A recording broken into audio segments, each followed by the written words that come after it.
Uyga mana shunaqa divan qo'yarmidingiz?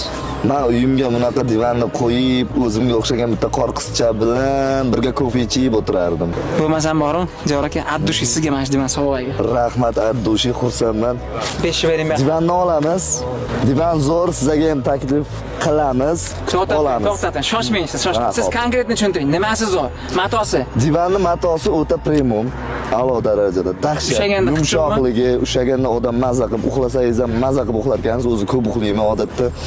O'shaning uchun mazza qilib uxlasa bo'ladigan divan. Siz uxlab ko'rmaysiz, aldayapsiz hozir bilan. Yo'q, mazza qilib uxlasa bo'ladigan divan. Aka, sprit qo'shatib qo'yasiz. Ha, o'sha sezyapman. Sezyapsiz. Shunaqa materialda yotsa mazza qilib uxlayman. Belga vashi yoqimli. Tez ishda lekin bunisi yomon tez ishda. Zo'r ishda. Ana shu divanni Diyor akaga sovg'a qilamiz. Diyor aka addushi sizga. Rahmat, kattakon. Lekin bitta momenti bor. Har 6 oyda 1,5 yil ichida kelib tekshirib ketaman holatini. Bo'ldi. Bosib ishlating, usta sakrang, bilmayman, yuving buni, stirkaga tashing, nima qilsangiz qiling, qarochi har 6 oyda kelib tekshirib ketaman. Kelishdingmi? Videolarimda ko'rib turasiz, mana shu divanda video olib turaman men. Rahmat.